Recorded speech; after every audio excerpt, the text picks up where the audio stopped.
On ne peut pas changer quelqu'un qui ne vous apprécie pas. Et la vérité, c'est qu'elle sait parfaitement ce qu'elle fait. Elle n'est pas perdue, elle n'est pas trop occupée. Elle s'en fiche tout simplement. Vous attendez sa réponse pendant qu'elle s'occupe des autres. Vous vous accrochez, espérant qu'elle changera alors qu'elle vous prouve chaque jour le contraire. Tous les hommes qui regardent cette vidéo l'ont ressenti. Cette prise de conscience lente et déchirante. Que la personne pour qui tu as tout donné te considère comme un objet jetable. Tu n'es pas là par hasard. Tu es là parce que tu en as assez de courir après quelqu'un qui n'a jamais eu l'intention de te retenir. Tu en as assez de supplier d'être choisi. Si c'est le tournant de ta vie, dis-toi, je me choisis moi-même. Car ce que tu vas entendre va complètement bouleverser ta façon de penser et transformer ta vie. Premièrement, elle ne te respecte pas. Elle ne te respecte pas. Et si vous cherchez encore à comprendre, si vous vous demandez encore ce que vous avez fait de mal, si vous vous accrochez encore aux bons souvenirs en espérant qu'ils compensent la négligence, alors ceci est pour vous. Vous donnez votre temps, votre énergie, votre disponibilité, votre loyauté sans rien demander en retour. Juste une présence, une sincérité sincère et un minimum de constance. Mais elle continue de s'éloigner comme si vous étiez un fardeau, comme si vous exigiez de l'honnêteté par obligation. Comme si vos attentes étaient nées déraisonnables, alors qu'au fond, vous savez que toute personne qui vous apprécie vraiment serait déjà venue. On trouve toujours du temps pour ce qui compte vraiment, et si on n'en trouve pas pour vous, c'est qu'on ne vous considère pas comme une priorité, quels que soient contre vos efforts. Le pire, c'est qu'on peut dormir tranquille en sachant qu'on vous a laissé dans l'incertitude, en sachant qu'on vous a traité comme un plan B. Car quand quelqu'un ne vous respecte pas, il ne craint pas de vous perdre. Il ne protège pas votre tranquillité. Il exploite votre loyauté comme une ressource dont il peut se servir quand il est seul. Et chaque fois que vous réapparaissez, après sa disparition, après ses mensonges, après qu'elle ait cherché à attirer votre attention, elle jure que rien ne compte. Vous confirmez que son comportement envers vous est acceptable. Vous lui apprenez que l'amour ne demande aucun effort, qu'elle n'a pas besoin de changer. Tu continueras à revenir même si elle te donne de moins en moins, et elle le sait. Elle sait que tu es prisonnier de tes fantasmes, de tes espoirs et non de la réalité. Tant que tu nourriras son ego sans retenue, elle n'aura aucune raison de changer de comportement. Quel intérêt aurait-elle à évoluer si tu récompenses ses exigences minimales par ta loyauté la plus absolue? Et la vraie souffrance, c'est de réaliser que tu t'es infligé cela en acceptant ce que tu ne méritais pas. En gardant le silence chaque fois qu'elle ignorait votre voix, en prétendant que sa froideur n'était qu'une passade, en vous blâmant quand son absence était la réponse que vous aviez trop peur d'accepter, vous vous retrouvez maintenant coincé entre le déni et l'auto-trahison, sachant au fond de vous que ce n'est pas ça, le véritable amour, mais vous vous accrochez malgré tout parce qu'une partie de vous croit encore pouvoir arranger les choses. Et la dure vérité, c'est que on ne peut pas réparer quelqu'un qui tire profit de sa vulnérabilité. On ne peut pas atteindre quelqu'un qui se dérobe à ses responsabilités. Et plus on tarde à affronter cette réalité, plus on s'enfonce dans un schéma qui nous conditionne à croire que la souffrance est synonyme d'amour, que la douleur est une preuve. C'est ainsi que le respect disparaît. Non pas par un rejet brutal, mais par un manque de respect insidieux et progressif, jusqu'à ce qu'un jour on réalise qu'on est devenu une version de soi-même. Celle qui se contente du strict minimum, qui brade sa propre valeur pour garder quelqu'un qui ne lèverait pas le petit doigt pour vous, et dès que vous ressentez le besoin de justifier votre valeur, vous êtes déjà trop longtemps accueilli. Car quand quelqu'un vous respecte vraiment, il n'a pas besoin d'être convaincu, ni de plusieurs chances. Il est présent, il reste à vos côtés, il évolue avec vous. La seule question qui reste est donc, pourquoi continues-tu à être là pour quelqu'un qui t'a déjà prouvé son indifférence? Et si tu hésites à y répondre, ce n'est pas la confusion qui te rend malheureux.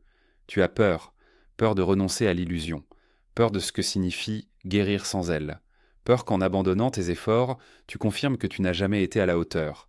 Mais c'est un mensonge, car si elle avait besoin d'aide, elle en aurait demandé. Si elle tenait à toi, elle aurait changé sans qu'on le lui dise. Et si elle t'aimait vraiment, elle ne t'aurait pas autant fait douter. Alors arrête d'attendre qu'elle devienne quelqu'un qu'elle n'a jamais voulu être, et commence à devenir la version de toi-même qui ne tolère plus cette pauvreté affective déguisée en lien affectif. Son manque d'effort n'est pas un défi, c'est une rupture que tu refuses d'accepter. Une fois cette vérité acceptée, il est temps de reconstruire ton esprit sur des bases solides, inébranlables face aux relations éphémères. C'est précisément pour cela que le guide stoïcien des relations existe.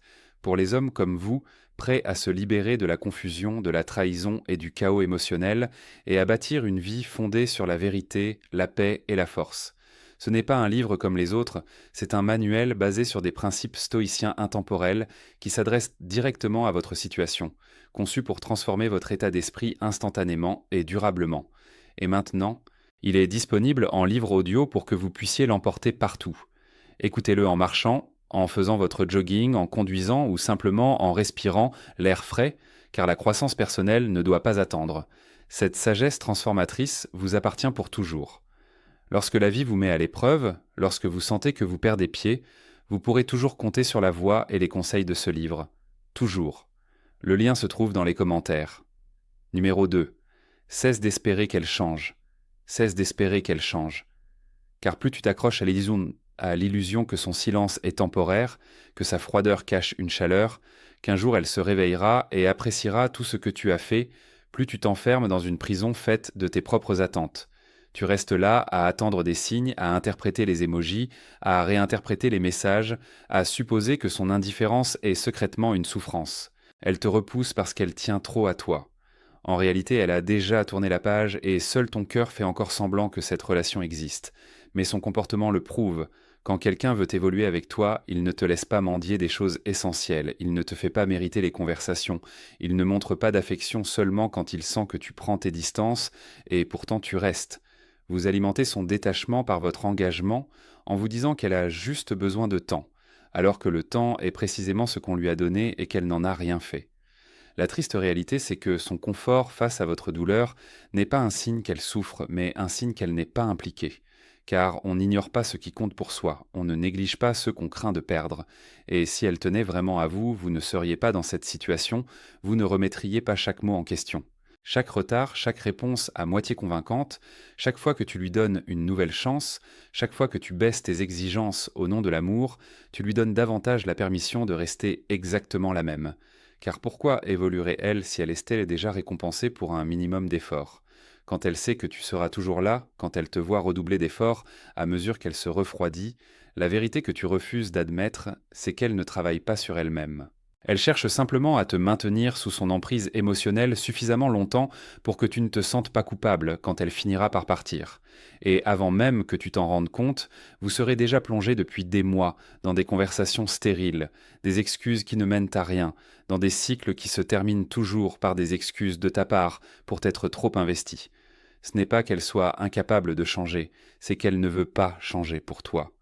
Elle ne te considère pas comme une raison de devenir meilleur.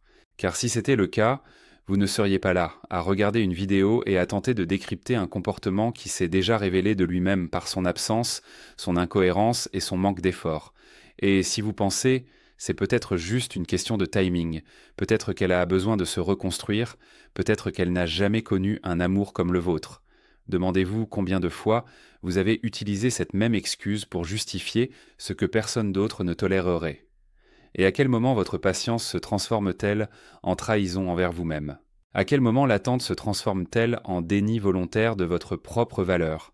Car chaque jour passé à espérer qu'elle change est un jour de plus où vous persistez, un jour de plus où vous vous effacez pour la mettre à l'aise, un jour de plus où vous construisez votre identité autour de quelqu'un qui traite votre cœur comme s'il était éphémère, et vous pourriez croire que vous détacher signifie abandonner.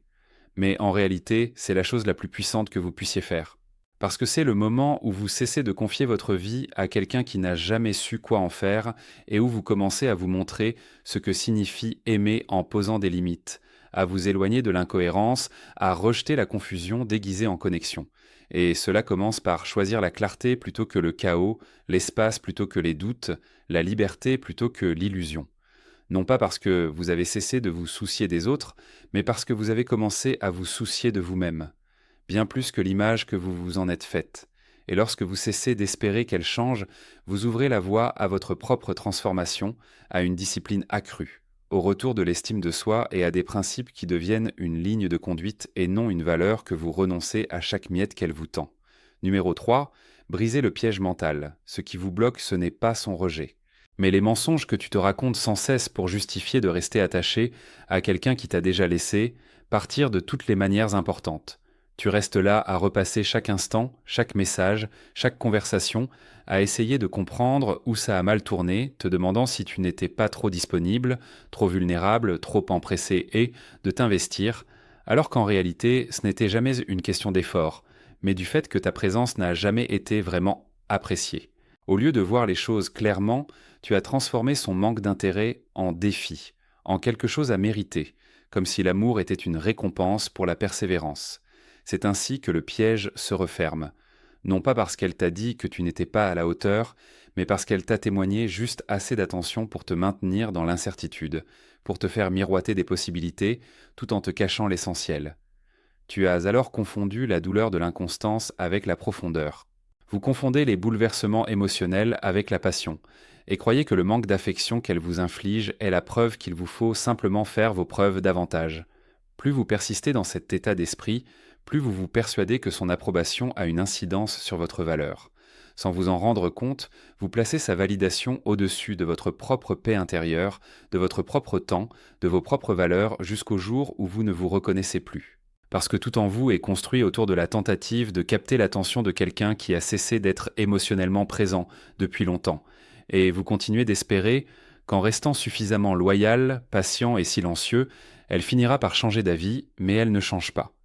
Pourquoi le ferait-elle alors que c'est vous qui fournissez tout l'effort émotionnel, alors que c'est vous qui attendez qu'elle ressente quelque chose qu'elle refuse manifestement de ressentir? Et dans cet état d'esprit, vous commencez à vous trahir petit à petit en disant des choses comme « peut-être qu'elle n'est tout simplement pas prête, peut-être que j'en demande trop ». Au fond, vous savez que si les rôles étaient inversés, vous ne traiteriez jamais quelqu'un de cette façon. Et c'est là que le piège se resserre. Car désormais votre identité est liée à la nécessité de prouver votre valeur à quelqu'un qui ne la reconnaît même pas. Et plus vous êtes perdu, plus vous recherchez la clarté auprès de cette même source de confusion. Rien ne change car elle tire profit de ce déséquilibre. Elle prend le contrôle en vous maintenant dans une instabilité émotionnelle et vous croyez qu'être fort signifie rester. Cette loyauté est synonyme de souffrance, mais la force, c'est de partir quand on sent que quelque chose nuit à notre épanouissement. On ne peut évoluer lorsqu'on est prisonnier d'une dynamique qui nous culpabilise d'avoir des besoins, qui nous punit de nous exprimer, qui nous réduit au silence pour éviter les conflits, juste pour la garder près de toi. Mais la proximité sans attention n'est pas une connexion, et le piège mental consiste à croire que tu as besoin d'elle pour te sentir entier, que si elle change, tu te sentiras enfin à la hauteur, alors qu'en réalité, elle n'a jamais été censée te compléter. Tu es censé comprendre que la plénitude est quelque chose que tu retrouves en cessant de la donner à quelqu'un qui n'apparaît que par intérêt, et briser ce piège signifie se réveiller, et non attendre. Cela signifie voir la réalité en face, et non l'illusion de ce que l'on voudrait qu'elle soit. Cela signifie se demander pourquoi on continue de donner des chances à quelqu'un qui ne respecte pas nos efforts, qui ne nous rend pas l'appareil, qui ne préserve pas notre tranquillité. Et lorsqu'on se pose ces questions honnêtement, on commence à comprendre que ce n'est pas de l'amour. C'est une dépendance affective, et le sevrage est brutal car il nous oblige à affronter tout ce que nous évitions, le silence, l'introspection, la solitude. Mais c'est là que réside votre force. Apprendre à vivre sans quelqu'un qui utilisait sa présence comme une arme et son absence comme une punition. Et de cette douleur naît la clarté, car une fois le cycle compris, vous réalisez que vous n'êtes pas faible. On vous a conditionné à croire que prendre soin des autres signifiait endurer, qu'aimer signifiait tolérer la douleur. Et lorsque vous rejetez ce mensonge, vous commencez à bâtir une vie où votre énergie est protégée, vos exigences sont respectées et votre amour est offert à ceux qui ne vous font pas douter. Tout commence par briser le piège, par abandonner l'illusion, par affronter la vérité. Si elle avait voulu changer, elle l'aurait déjà fait et son manque d'effort n'est pas un défi. C'est une conclusion que vous refusez d'accepter. Numéro 4. Couper les ponts définitivement. Couper les ponts est une solution radicale car les demi-mesures ne fonctionnent pas lorsqu'on se remet d'une rupture avec quelqu'un qui a joué avec vos émotions et mis votre patience à l'épreuve. Vous pensez qu'il est inoffensif de garder le contact, que prendre de ses nouvelles de temps en temps, la suivre sur les réseaux sociaux, laisser la porte entr'ouverte au cas où elle regretterait un jour de vous avoir perdu, est un signe de sagesse, de maturité ou de noblesse. Mais en réalité, tu te prépares à retomber dans le même cycle qui t'a déjà épuisé, perturbé et fait douter de ta propre valeur. Et tu le sais car chaque fois que son nom apparaît sur ton écran, ton cœur se serre, non pas de joie, mais d'angoisse. Cette angoisse qui naît de la conscience de ce qu'elle représente, la rechute, le faux espoir, la version de toi-même que tu tentes de laisser derrière toi. Cette version où l'on laisse sans cesse quelqu'un revenir dans sa vie simplement parce que on a peur de tourner la page. Et c'est là que ça devient sérieux, car tant que vous ne l'aurez pas complètement coupée, tant que vous n'aurez pas supprimé tous les moyens de la contacter, tant que son nom figurera dans votre boîte de réception, vos contacts ou vos favoris, vous ne pourrez jamais vraiment tourner la page. Au fond, vous attendez toujours, vous espérez encore qu'elle dise quelque chose qui donnera un sens à toute cette souffrance. Tu t'accroches encore à l'idée qu'un jour elle reconnaîtra ta valeur.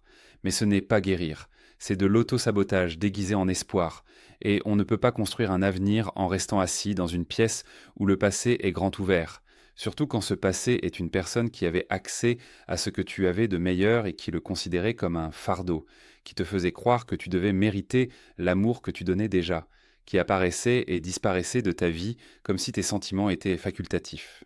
Plus vous lui donnez accès à votre espace, plus vous vous persuadez que vos limites n'ont aucune importance, que votre paix n'est pas sacrée, que quelqu'un peut vous briser et être quand même le bienvenu. Et ce genre de permission est dangereux car elle vous enferme dans des schémas qui vous semblent familiers mais qui étouffent votre développement. Des schémas où vous confondez nostalgie et valeur, où vous troquez le respect de soi contre de vieux rires, où vous laissez quelqu'un réintégrer votre espace. Ce n'est pas parce que tu as peur du silence sans elle que tu crains le silence. Mais le silence n'est pas ton ennemi. C'est ta peur du silence qui l'est, car une fois que tu auras coupé les ponts définitivement et que tu auras suffisamment longtemps vécu ce silence, tu commenceras à entendre la vérité que tu as évitée. La vérité, c'est qu'elle n'a pas changé. Tu t'es juste habitué à être déçu. La vérité, c'est que à chaque fois que tu la reprenais, elle te respectait moins. La vérité, c'est que ta paix intérieure n'a pas besoin de sa présence pour exister. Elle a besoin de son absence pour s'épanouir.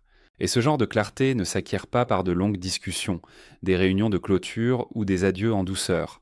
Elle naît de la décision ferme et définitive de se déconnecter, de partir sans annonce ni explication, de reprendre le contrôle de son temps, de son attention, de sa concentration, et de les réorienter vers la construction de quelque chose de concret, quelque chose ancré dans la paix, dans le progrès, dans des normes que l'on applique réellement. Car si quelqu'un peut vous manquer de respect et continuer à vous atteindre, alors c'est toi qui t'empêches d'avancer, et c'est ça qui doit changer. Pas son état d'esprit, mais tes limites, ton instinct de protection, ta conviction que l'amour n'a jamais besoin de souffrance pour être prouvé, et que tout ce qu'il exige est une épreuve que tu n'es pas censé rater. Alors coupe les ponts, non pas pour la punir, mais pour te libérer, pour entrer pleinement dans une vie où ta valeur est incontestable, et où ta présence se mérite, elle ne se présume pas. Numéro 5. Devenez intouchable. Devenez intouchable, non pas en prétendant que rien ne vous a jamais blessé, mais en devenant la version de vous-même qui refuse d'être affaiblie par les mêmes choses qui vous ont autrefois détruit. Vous devenez intouchable lorsque vous cessez d'expliquer votre valeur, lorsque vous cessez d'avoir besoin que quelqu'un valide les efforts que vous avez déjà fournis, lorsque vous cessez d'attendre des excuses qui ne viendront jamais, et qu'au lieu de ressasser le passé, vous redéfinissez votre présent en vivant chaque jour avec précision, avec un but précis, avec la conviction que tout ce que vous avez traversé n'était pas destiné à vous briser, mais à construire une version de vous-même qui ne mendie pas, qui ne court pas après les autres, qui ne cherche pas à convaincre qui que ce soit de voir ce qu'il choisit d'ignorer.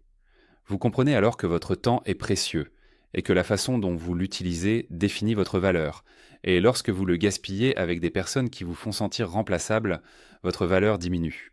Non pas parce que vous valez moins, mais parce que vous agissez comme si vous l'étiez, et dès l'instant où vous reprenez ce temps et l'investissez en vous-même, dans votre esprit, votre corps, vos objectifs, vous entamez le processus pour devenir intouchable, non pas en devenant insensible, mais en maîtrisant vos émotions, en ne réagissant plus à chaque déclencheur, en ne vous attachant plus à chaque opportunité, en cessant de fantasmer sur ce que les gens pourraient en être, et au lieu de les juger sur ce qu'ils montrent constamment d'eux-mêmes.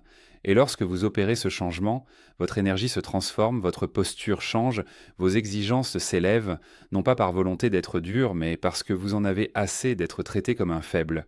Désormais, vous marchez, pensez et décidez différemment, car votre ancienne version tolérait des choses que votre nouvelle version rejetterait catégoriquement. Et être intouchable ne signifie pas être arrogant, cela signifie être insensible au manque de respect, à l'indécision, aux relations où votre valeur est constamment négociée, et on y parvient en éliminant ce qui vous affaiblit, en supprimant les distractions, en maîtrisant les habitudes, en s'entourant de personnes qui construisent et non qui épuisent, de personnes qui stimulent et non qui rivalisent. On y parvient en comprenant que la paix ne se trouve pas chez autrui. Elle se construit en éliminant tout ce qui la perturbe, et cela l'inclut. surtout si elle est à l'origine de vos questionnements sur votre identité, car une fois le lien avec soi-même rétabli, une fois que l'on redécouvre la sensation de se réveiller libre de toute dépendance émotionnelle envers quelqu'un qui ne méritait pas notre profondeur, on atteint une confiance en soi plus puissante que n'importe quel compliment. Le moindre j'aime, la moindre attention passagère de quelqu'un qui ne compte pas s'éterniser. Et à ce moment-là, plus personne ne peut vous manipuler par le silence. Plus personne ne peut vous contrôler par de petits mensonges. Plus personne ne peut vous faire perdre la tête avec des mots, car vous avez remplacé leur brouhaha par l'action, leur confusion par la clarté et leur proximité par la distance. Et maintenant, vous agissez différemment, non pas par amertume, mais parce que vous avez goûté à la trahison. Et vous avez décidé que ça n'arriverait plus jamais. Pas de la même manière, pas avec la même énergie, pas à cause de quelqu'un qui vous harcèle d'appels alors que vous n'avez jamais fait que vous soucier de lui. Maintenant, vous êtes concentré, serein, discipliné, serein, calme, présent, serein, et chaque jour, vous vous engagez un peu plus envers cette version de vous-même. Chaque jour, vous privilégiez la méthode à l'attente, les exigences à la recherche d'une seconde chance. Au lieu de chercher des raisons de consulter son profil, tu ne bronches même plus quand elle te contacte. Non pas que tu sois insensible, mais parce que tu te sens enfin entier et intouchable. Cela ne signifie pas que tu n'aimes pas. Cela signifie que tu sais comment réagir quand l'amour n'est pas réciproque et que tu ne restes plus dans des situations qui fragilisent ton sein, ton identité. Car devenir intouchable n'est pas une démonstration de force, c'est une sérénité. Une décision forte qui signifie que j'ai trop travaillé sur moi-même pour me laisser freiner par quelqu'un qui ne m'a remarqué que lorsque j'ai cessé de le remarquer. Si vous regardez encore, c'est que vous en avez assez des mensonges, assez de courir après quelqu'un, assez de vous détruire pour compenser son indifférence, et qu'il est temps de penser à vous. La société ne veut pas que vous pensiez ainsi. Elle veut vous voir confuse, faible et docile. Vous mendiez un amour épuisant. C'est pourquoi le guide stoïcien des relations n'a jamais été conçu pour être rassurant. Il a été créé pour libérer les hommes comme vous. Voici le guide que personne ne vous a jamais donné. Direct, authentique et ancré dans les principes stoïciens intemporels qui transformeront votre vision des relations, de vous-même et de votre avenir. Il est désormais disponible en livre audio pour vous accompagner partout. Écoutez-le en marchant ou en faisant du sport. Ce pouvoir vous appartient pour toujours, et chaque fois que la vie tentera de vous freiner, vous aurez un ancrage solide sur lequel vous appuyer. Commentez « Je choisis le pouvoir » si vous êtes prêt à le saisir dès maintenant. Le lien est dans les commentaires. Aimez la vidéo et abonnez-vous. Aidez davantage d'hommes à découvrir ces vérités avant qu'ils ne perdent une année de plus à mendier d'être choisis.